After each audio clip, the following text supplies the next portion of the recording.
Oui, mes frères, mes soeurs, mes aînés, je suis là, je suis là, je suis de retour.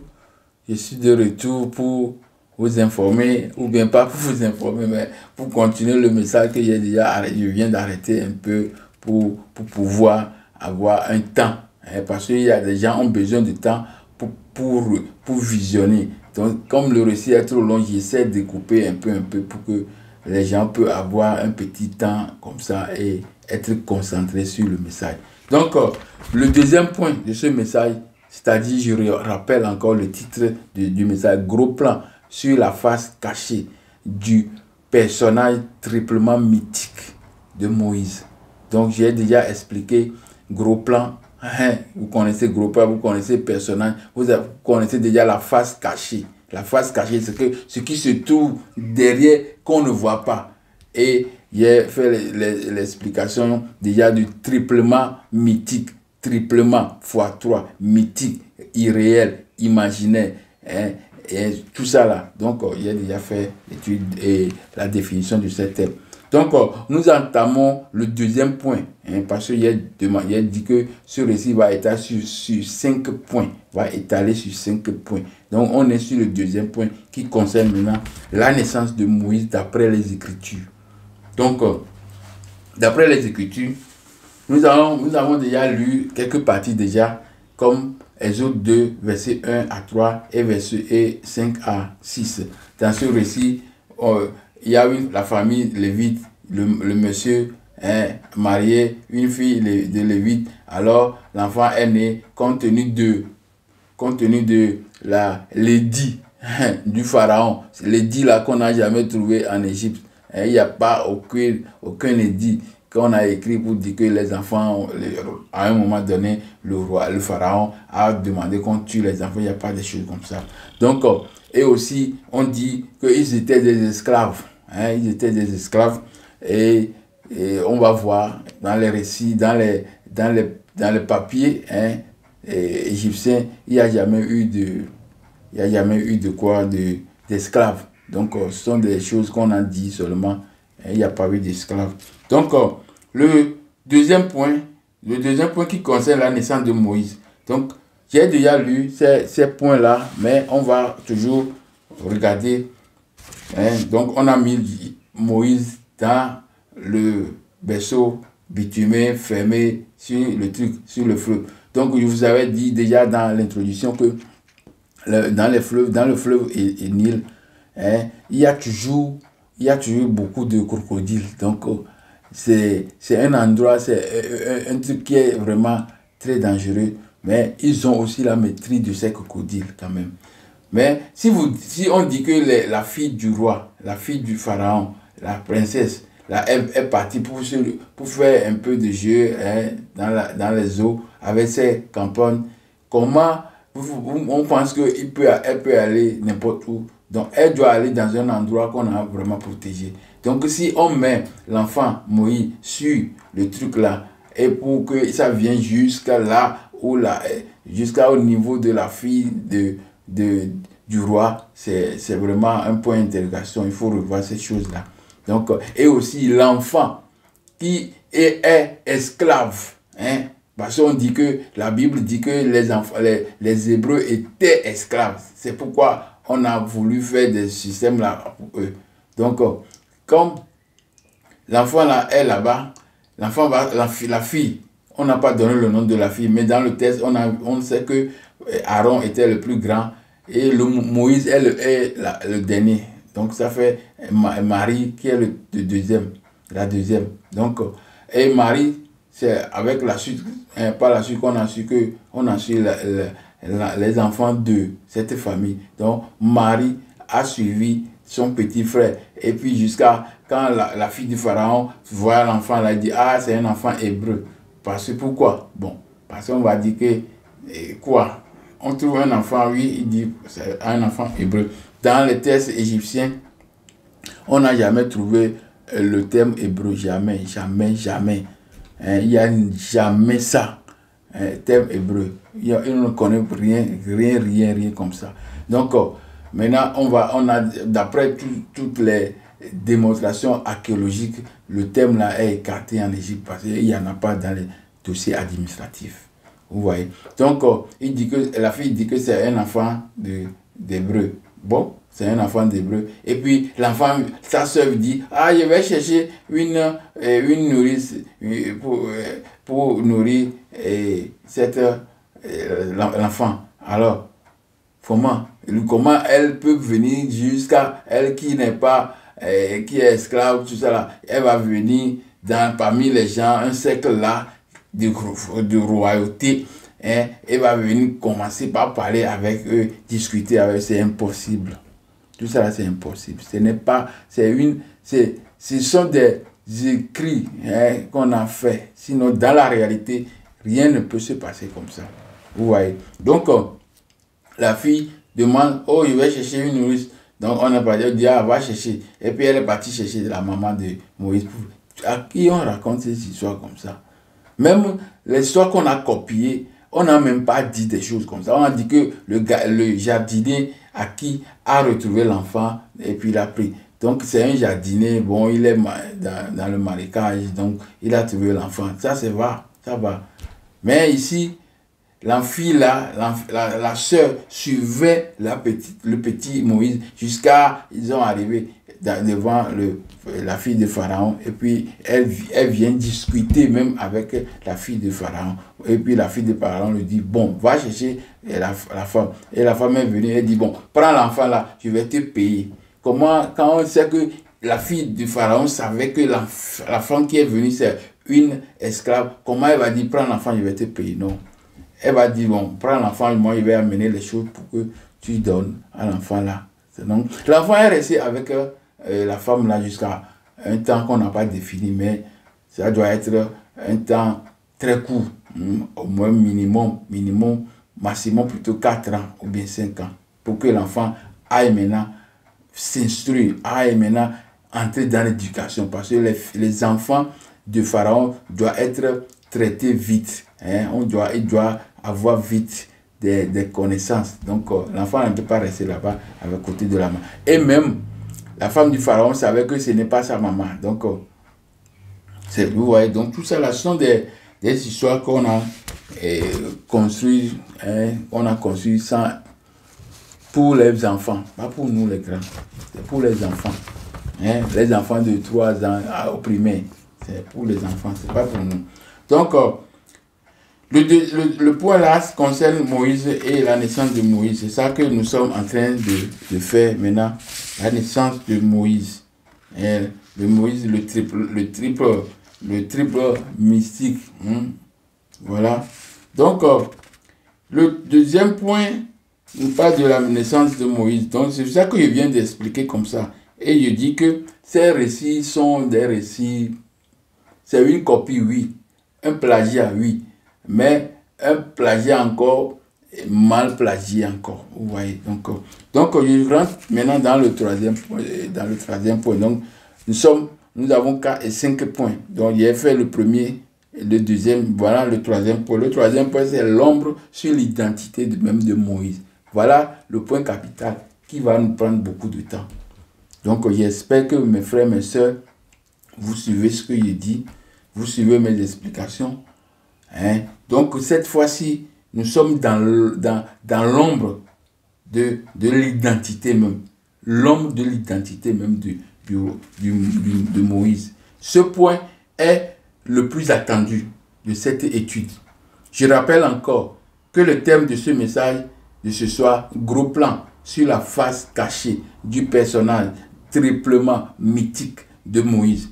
Cette partie est la plus attendue, je l'ai déjà dit, de cette étude, car nous serons appelés à répondre à tant de questions. Hein. Ces questions vont nous aider à comprendre mieux ce qu'on nous a dit. C'est le récit là, tout ça, à comprendre mieux. Hein. Parce que nous allons savoir le nom de Moïse, sa signification. Nous allons savoir les endroits vécus par Moïse. Hein. Nous allons aussi savoir qui est Moïse réellement, parce que nous sommes dans l'ombre de l'identité. Donc, nous allons savoir qui est Moïse. Moïse est-il un hébreu? Moïse est-il un juif? Parce que il parlait de juif et hébreu. Hein. C'est différent. Hein. Quand on parle d'hébreu, Quand on parle de juifs, c'est différent. Mais aujourd'hui, on entend les Hébreux, on entend les juifs. Ce sont des choses qui sont floues, mais nous devons comprendre qui est hébreu, qui est juif, donc qui est israélite. Tous ces termes-là, nous devons comprendre ça pour pouvoir savoir aller toucher de près les récits qu'on nous présente. Donc, pour le premier point, c'est le nom de Moïse qu'on doit connaître, sa signification, sa provenance. C'est quel nom? C'est quel nom de quel paradigme? Donc, les endroits qu'il a vécu, Moïse, il a vécu combien? Où? Hein? Est-il hébreu? Est-il juif? Est-il égyptien? Tout ça là, on va connaître l'identité. C'est le point capital de ce récit. Donc, on va, le point D, Moïse est-il égyptien, hébreu, juif? Donc, qui est hébreu? Moi, il a dit, dans le point C, il dit qui est hébreu, qui est juif, qui est israélite. On doit connaître tout ça là. Et le point D, Moïse est-il égyptien, est-il hébreu, est-il juif, ou simplement une conception ou une construction, hein, un habillage. Donc, tout ça là, nous allons comprendre ça. C'est très important de connaître ce point. Ce point est capital. Vous voyez, ce point est vraiment capital. Le nom de Moïse et sa signification. Petit a. Pour expliquer le nom de Moïse, Moshe, chez eux, il dit Moshe. Je ramène encore un passage du bouquin de poche du psychanalyste Sigmund Freud, que je venais de présenter avant. Sigmund Freud, c'est-à-dire Moïse et le monothéisme. Certains ont déjà écrit Moïse l'Égyptien. Il y a aussi un bouquin comme ça, on appelle Moïse l'Égyptien de Nilon. Nilon, Pierre Nilon. Voilà, si vous tapez Pierre Nilon, N-I-2-L-O-N-O-N. Si vous tapez ça, vous allez aussi trouver ça. Mais c'est difficile. Mais si vous cherchez, vous allez trouver le bouquin là. Donc je rappelle, je vais lire plutôt le nom là. Cette partie, nous allons rentrer encore dans le même bouquin. Cette fois-ci, le bouquin va nous définir ce que c'est que le nom de Moïse. Donc, vous me permettez, je suis en train de cacher mon visage. Donc, le nom de Moïse. Donc, je vous rappelle que j'ai déjà fait une étude dénommée Moïse, culte de la personnalité et polythéisme, adoration du suprême, l'invisible, le caché dans toutes ses multiples formes. J'ai fait déjà une étude de ça, une étude de monothéisme déjà. Donc, je vous invite encore à regarder ce thème. Ce thème monothéisme, culte de la personnalité et polythéisme, adoration du suprême, le caché dans toutes ses multiples formes. Donc, ayez le courage encore d'aller, parce que les gens n'ont pas le courage, parce qu'ils ne veulent pas la vérité, ils ne veulent pas voir ce qui va les offenser. Non.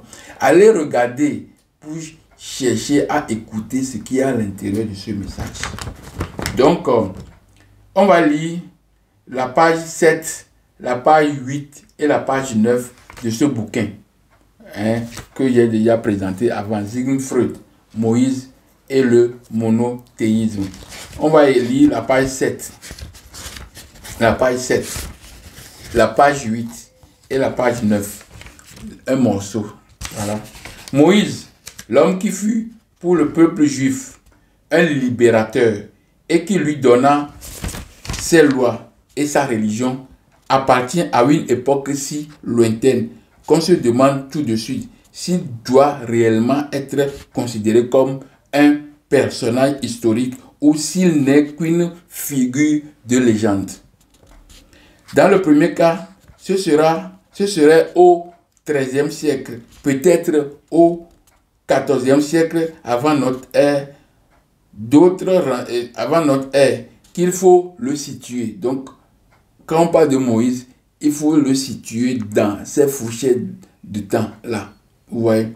Donc, le temps là, c'est-à-dire l'époque là, hein, entre le 13e et le 14e siècle, selon l'étude que Sigmund Freud a fait, hein, d'après ses études, parce que c'est un grand historien, c'est un grand docteur aussi. Donc, nous ne possédons sur lui d'autres renseignements que ceux que nous donnent les livres saints et les traditions écrites juives. Donc, les informations qu'ils ont concernant Moïse ne sont ni ailleurs. Ces informations se retrouvent que dans les livres saints et dans la tradition juive écrite. Bien que nous ne puissions avoir aucune certitude sur ce point, la plupart des historiens s'accordent à penser que Moïse a réellement vécu et que les hôtes d'Égypte auxquels son nom reste attaché a vraiment eu lieu. D'après ce qu'ils ont dit, hein, ils ont fait un pronostic, ils ont fait une idée d'avance d'abord. On a prétendu avec raison que si cette hypothèse est repoussée, parce qu'ils ont posé une hypothèse que ces choses-là sont réellement passées. Donc, on a prétendu avec raison que si cette hypothèse était repoussée, l'histoire ultérieure d'Israël devrait être incompatible. Donc, j'explique. Ils ont dit que les biblistes, tous ces gens, hein, les historiens, tout ça, ils se sont mis d'accord pour dire que bon, le récit est vrai. Les autres est vrai. Et Moïse aussi est historique. Maintenant, il dit que si ils arrivent, parce qu'après des recherches, ils ont vu qu'il n'y a pas de preuves. Maintenant, ils ne voulaient pas repousser cette affirmation que eux sont, cette décision qu'ils ont déjà mis a priori. Ils ont mis ça a priori. Ils ne voulaient pas repousser parce que quand ils repoussent l'histoire ultérieure, hein, l'histoire d'Égypte et d'Israël devait être compromettante ou bien devait être incompréhensible. Donc, ils se sont mis d'accord pour dire que c'est des choses comme ça. Bien qu'il n'y a pas à part les écrits des écrits juifs et des juifs et la tradition plutôt écrite des traditions juives et les trucs de la Bible, les livres saints, il n'y a pas une preuve ailleurs. Vous voyez, c'est un récit fantomatique. Donc, je continue. La science, oui, voilà. Ce qui, dans la personnalité de Moïse, attire d'abord notre attention, c'est son nom, qui en hébreu se prononce Moshe. Veuillez m'excuser. Qui en hébreu se prononce Moshe. Quelles sont donc l'origine et la signification de ce nom? On sait que c'est une question qu'on pose. On sait que le récit de l'Exode nous apporte dès le chapitre 2. Dès le chapitre 2, il nous donne une réponse. C'est-à-dire que dans le chapitre 2, verset 1, 3 et 5 à 6, il nous dit que on a retrouvé la fille du roi, la fille de Pharaon, a retrouvé cet enfant dans l'eau. Et puis, il lui donna un nom. Donc, c'est une Égyptienne, une personnalité de haut rang qui a donné un nom. Et le nom là ne peut être que nom égyptien. Donc, le chapitre 2, les autres nous apportent dès le chapitre 2 une réponse. On y raconte qu'une princesse égyptienne, après avoir sorti l'enfant du Nil, l'appela Moïse en motivant étymologiquement le choix de ce nom par le fait qu'il avait été sauvé des eaux. Toutefois, cette explication est manifestement erronée. Selon l'un des auteurs du lexique juif, l'interprétation biblique du nom celui qui a été retiré des eaux est une étymologie populaire déjà incompatible avec la forme hébraïque active. Moshe, qui peut tout au plus signifier le retireur. Cet argument s'appuie encore sur deux autres faits. J'espère que vous me suivez. Cet argument s'appuie encore sur d'autres faits. L'argument selon lequel tout ce que je viens de lire, cet argument, selon des auteurs du lexique juif, l'interprétation biblique du nom, celui qui a été retiré des eaux, est une étymologie populaire, déjà incompatible avec la forme hébraïque active. Moshe, qui peut tout au plus signifier le retiré. Cet argument s'appuie encore sur deux faits. Le premier fait, il est insensé d'attribuer à une princesse égyptienne quelques connaissances de l'étymologie hébraïque. Parce que la fille égyptienne ne connaît rien d'hébreu. Comment il va donner un nom qui aura un accent hébreu, ou bien qui aura une forme, ou bien une origine hébraïque? C'est faux. C'est faux. La langue dans laquelle tu as appris, la sagesse, le paradigme dans lequel tu te trouves, c'est ce paradigme-là qui te donne des choses. Donc, ce que tu donnes doit être lié à ce paradigme, à ton origine, pas à l'origine de quelqu'un. Tout ça là, on doit relire la Bible avec les yeux décolonisés, comme notre frère, notre grand docteur nous a dit, docteur Ake a dit, relisez avec les yeux décolonisés et l'esprit décolonisé. La chaîne mentale là, coloniale, il faut le débloquer pour pouvoir comprendre les textes bibliques. Donc c'est pourquoi mon objectif, c'est de lire et relire les textes pour vous, à travers un message, pour vous montrer que ce qu'on nous a écrit ici est très erroné et que ça ne venait pas de Dieu. Que ça venait des hommes manipulateurs, des hommes pervers. En revanche, je continue. Le point 1, il est insensé d'attribuer à une princesse égyptienne quelques connaissances de l'étymologie hébraïque.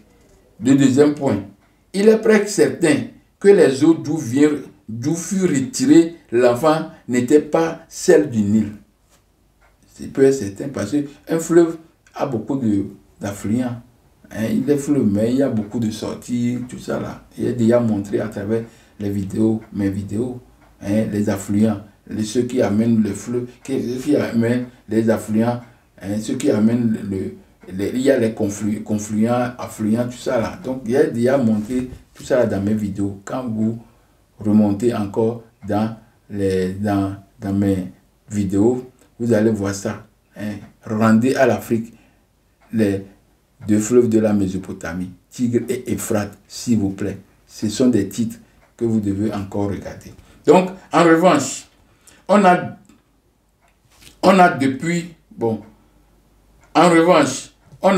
depuis longtemps et de divers côtés supposé que le nom de Moïse avait été emprunté au vocabulaire égyptien.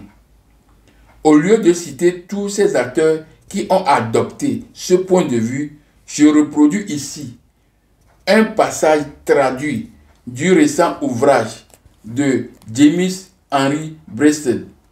C'est un égyptologue, archéologue, historien américain. Vous voyez? Donc, il est important de faire remarquer que son nom de Moïse était égyptien. Le mot égyptien, Mos, ça veut dire MS. Il n'y a pas les voiles, c'est MS. Le mot Mos signifie enfant, engendré, enfant. C'est une abréviation de certaines formes plus complètes du même mot. Tel par exemple, Amon Mosé. Ça veut dire Amon Mosé, c'est-à-dire Amon enfant. Ou Ptah, ce sont le nom des divinités titulaires. Amon et Ptah. Ptah, c'est le Dieu créateur. C'est lui qui crée. Amon-Ra, c'est créé, le caché. Amon. Donc, Amon, c'est-à-dire Amon enfant. Ou Ptah, c'est-à-dire Ptah enfant. Il y en a plein. Ces noms étant déjà eux-mêmes des abréviations des formes complètes. Amon a donné un enfant. Ou Ptah a donné un enfant. engendré, Mes, engendré, Mosi, engendré. Engendré, c'est toujours un enfant, engendrer quelque chose de nouveau.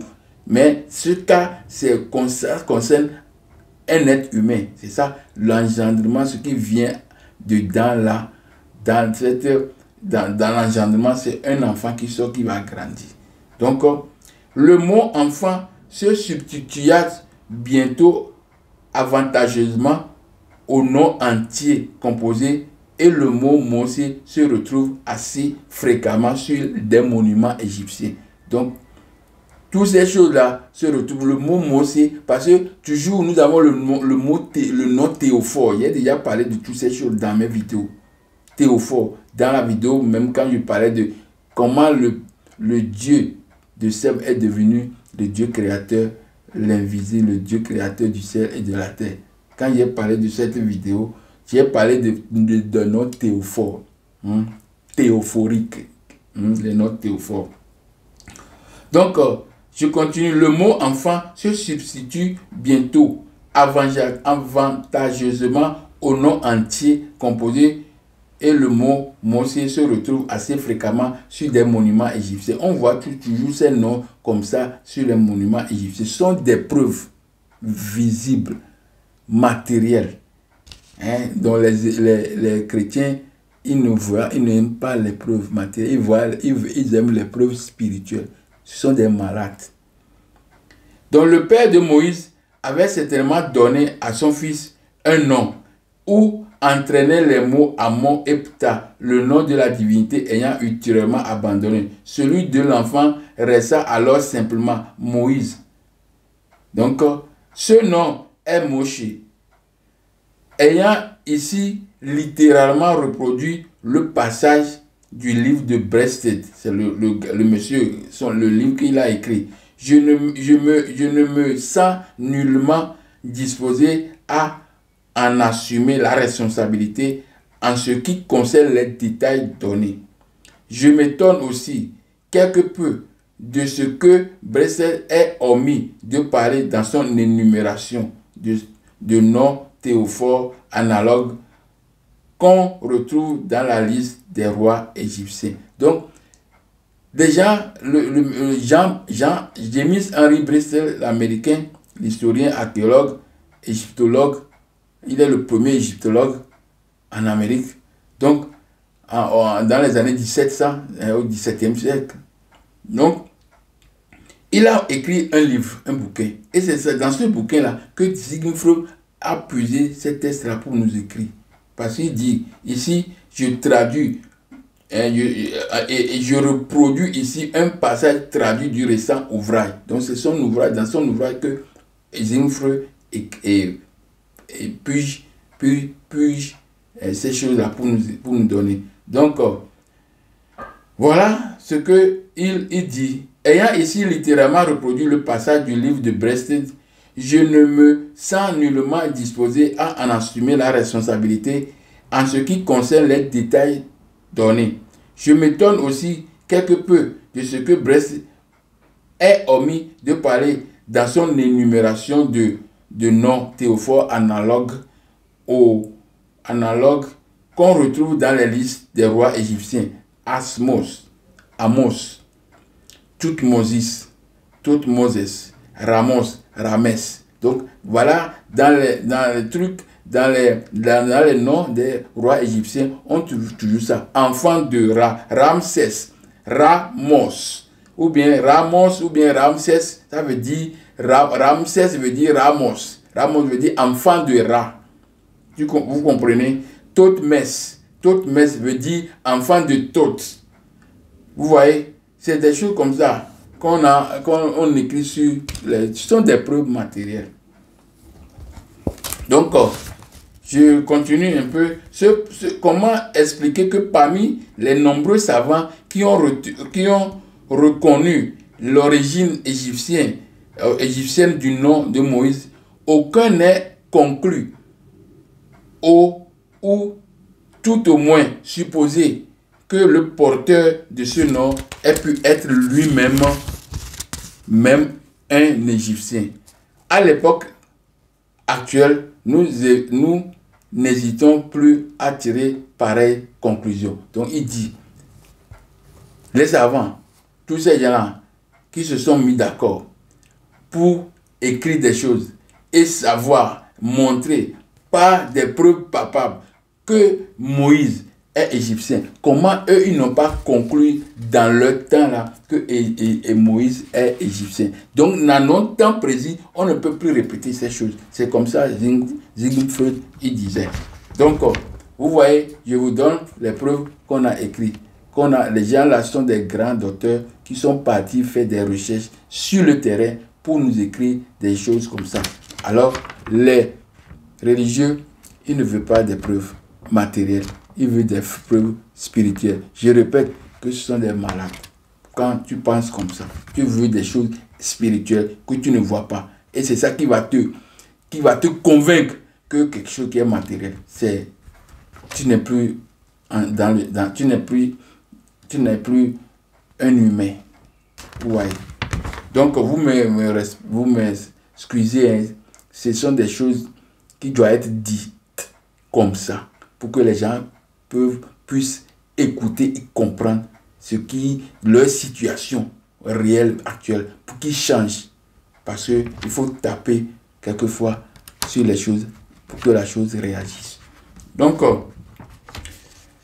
je viens de faire un petit brossage pour le nom égyptien, le nom Moïse égyptien, qui veut dire MS. Donc MS, là se retrouve, ça veut dire que Mos, enfant. Vous voyez. Donc MS veut dire enfant. Mosé veut dire enfant dans la langue égyptienne, celle que la fille du roi, le pharaon, a puisé directement le nom pour donner à Moïse, selon la construction de ces récits imaginaires. Parce que ce n'est pas un récit historique. Voilà. Donc, nous allons partir sur le troisième point, c'est-à-dire petit b. On a fait petit a. Oui, on va faire petit b. Donc, les endroits vécus par Moïse. Voilà, nous allons voir les endroits vécus par Moïse. Nous savons que Moïse a fait combien d'années, d'après la Bible? 120 ans. Il a fait 40 ans dans la cour royale, 40 ans dans le désert dans la région Mandian, c'est-à-dire, on dit pays de Mandian, mais je vous ai dit que exclure le nom de pays. Pays là, ça ne veut rien dire. Dans le temps là, ça ne veut rien dire. Aujourd'hui, ça veut dire quelque chose, mais dans le temps là, ça ne veut rien dire. Donc, ce sont des thèmes récents qu'on a mis dans la Bible comme ça, vous voyez. Mais quand vous allez bien dedans, vous n'allez pas trouver des choses comme ça. Donc, les endroits vécus par Moïse. Il faut Acte 7, verset 23. On va lire Acte 7, verset 23. Il avait 40 ans lorsqu'il lui vint dans le cœur de visiter ses frères, les fils d'Israël. Donc, c'est-à-dire que quand il a fait quelques années chez la nourrice, c'est-à-dire sa mère, après, il est rentré dans la cour, il a étudié, comme on a dit, Acte 7, verset 22, j'avais déjà lu, il fut instruit dans toute la sagesse des Misraïm. Misraïm qui veut dire enfant de Cam. Cam a pour enfant Couche, Misraïm, Cana, Pout, c'est 4. Donc, ça veut dire que les enfants de Cam sont Camites. Donc, tout ça là sont Camites. Je vous ai dit que Pout, c'est un étranger. C'est des locodèmes qui sont arrivés. On a pris ça comme enfant de Cam. Comme dans les enfants de Misraïm aussi, il y a beaucoup d'étrangers dedans. Donc, c'est une population métissée. Donc, vous voyez. Hospitalier. Voilà, c'est ça que je dois dire encore. Donc, il avait 40 ans. Donc, ça veut dire 40 ans, il est venu là-bas. Et on a dit que c'est après 80 ans qu'il est revenu. Donc, il a encore fait 40 ans. Et quand il est venu pour ressortir encore de l'Égypte avec sa troupe là, imaginaire. Donc, il est ressorti et ils ont fait 400 40 années encore dans le désert. Et puis Moïse, lui, il est mort. Et puis ça lui fait 130 ans qu'il a vécu. Vous voyez. Donc, c'est une idée pour voir les endroits de Moïse. Quand nous lisons aussi Exode 2, en ce temps-là, Moïse, devenu grand, se rendit vers ses frères et fut témoin de leurs pénibles travaux. Il vit un Égyptien qui frappait un Hébreu dans ses frères. Et puis, il a tué. Moïse vécut dans le palais jusqu'au jour où il frappait à mort un insensé. Selon les écrits là, hein. Selon, parce qu'il n'y a aucune preuve matérielle pour montrer ça. Il n'y a rien. Pas un enfant même habité dans le royaume. Un enfant qu'on a tiré de l'eau, des eaux plutôt, qu'on a mis dans la cour du roi. Tout ça, il n'y a rien de cela. C'est eux-mêmes qui ont imaginé ces choses. Et même ce qu'ils ont imaginé, il y a encore des choses dedans à tirer. Vous voyez. Ils nous présentent des preuves et que leurs preuves là va servir à les raisonner encore. Donc, après 40 ans, Moïse fuit la cour. Hein, il fuit. Il quitte. Fuit la cour pour cause d'assassinat. Et se réfugie dans le pays de Madian. Je vous ai dit, c'est ça, j'ai déjà parlé de ça. Donc, dans Genèse 25, verset 1, Abraham prit encore une femme nommée Ketura. Donc, quand on parle de Madian, il a fui vers Madian, Jéthro, sacrificateur de Madian, tout ça là. C'est encore un enfant, c'est un nom de l'enfant d'Abraham. Donc, Ketura a donné. Donc, dans Genèse 25, nous aurons ça. 1 et 2. Abraham prit encore une femme nommée Ketura. Elle lui enfanta Zimram, Joktan, Medan, Madian, Jigbak et Shoash. Donc, il a fait 40 ans chez le Madianite, c'est-à-dire Jéthro. Il a fait 40 ans là-bas aussi. Donc, c'est ça l'étude de ce soir. Nous n'allons pas aller trop loin.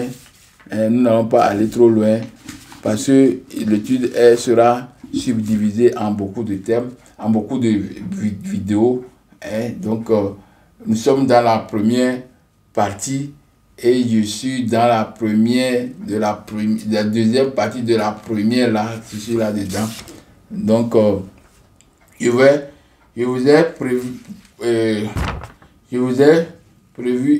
ai promis plutôt qu'on va parler de Israël, de Hébreux, on va parler de Juifs, tout ça là. Donc, je sais que le temps là est là, mais nous n'allons pas utiliser aujourd'hui parce que ça fera encore trop long. Je réserve la partie B, la partie C, la partie C de notre récit qui concerne qui est hébreu, qui appelle ton juif.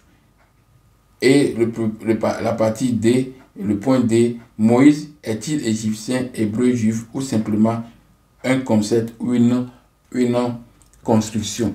Donc, la semaine prochaine, nous allons entamer le point C et D. Le point C et D, parce que l'étude est subdivisée en 5 parties.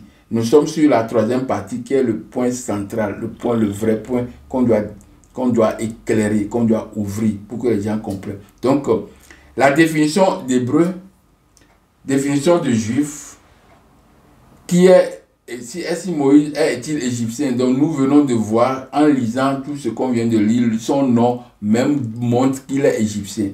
Et nous allons voir encore d'autres tests qui vont nous permettre de comprendre. Parce que quand nous parlons d'Égypte, les gens ne comprenaient pas.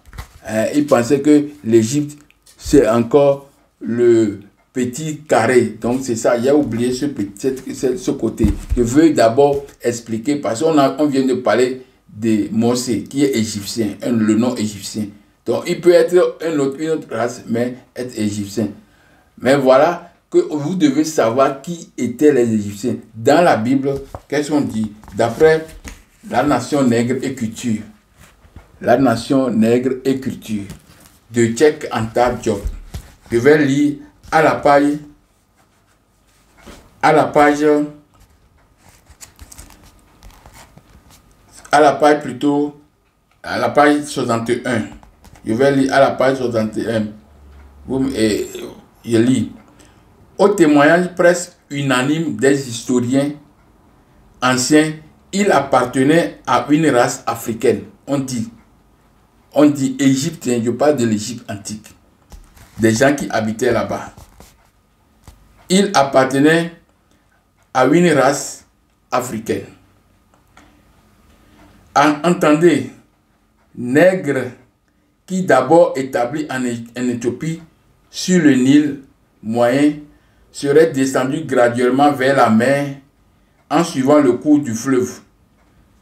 D'autre part, la Bible affirme que Misraïm, fils de Cam, frère de Couche, l'Éthiopien, et de Cana, vint de Mésopotamie pour se fixer sur les bords du Nil avec ses enfants.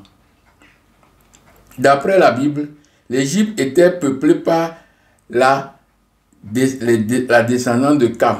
D'après la Bible même, quand on voit dans Genèse 10, j'ai déjà lu ça plusieurs fois, dans Genèse 10, quand on parle de la carte des peuples.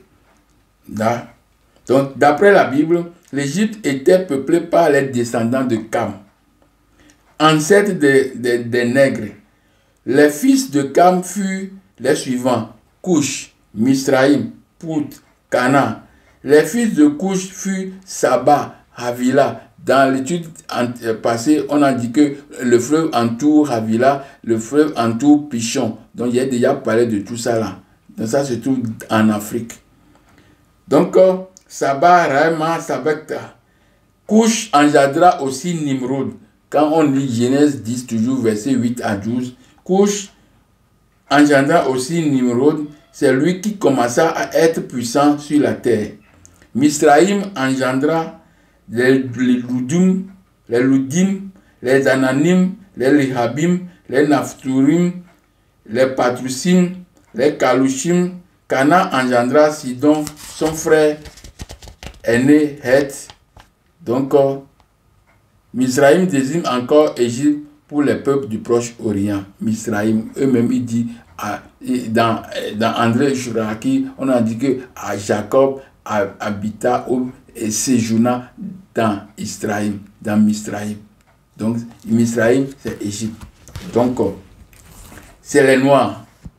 Et nous allons, vous connaissez maintenant, c'est la base déjà posée que l'histoire, l'écriture biblique ont posé que l'endroit là dont on nomme Égypte, Misraïm, était de Cam, et Cam est noir. Donc, comprenez que sur cette base, nous avons posé que Moïse, qui est là, qui doit vivre dans la cour du roi et découvrir dans l'eau par l'enfant, la fille du roi. Et cet enfant Moïse, s'il est blanc, comment il peut vivre? Et on va dire qu'il sera roi demain. Non, c'est pas ça. Donc, il doit être noir. Et nous allons prouver ça par des versets bibliques la prochaine semaine qui va suivre. La prochaine semaine qui sera encore réservée pour la suite de ce message. Donc, mes frères, mes soeurs, on va commencer prochainement avec le point C qui nous donne l'explication du mot hébreu, du mot juif, du mot Israël, israélite. On doit comprendre ces thèmes-là. Et maintenant, on va descendre maintenant sur Moïse est-il égyptien, qu'on vient de dire. On aura des thèmes, des passages bibliques qui prouvent que Moïse est égyptien. On va montrer aussi que est-ce qu'il est hébreu, on va savoir ça. Est-ce qu'il est juif, on va savoir ça. Ou bien il est simplement une construction, ou bien une imagination, une invention, un fable. Donc, mes frères, mes soeurs, je suis tellement heureux d'aborder encore ce sujet délicat avec vous, parce que ça va permettre que nos frères qui sont encore dans le vacillement, dans l'instabilité psychologique, spirituelle, avec le message-ci, ils vont retrouver leur stabilité. Et ils vont retrouver leur ancrage. Leur pied sera posé par terre. Donc, mes frères, mes soeurs, je vous dis merci. Et on va se revoir à bientôt. À bientôt.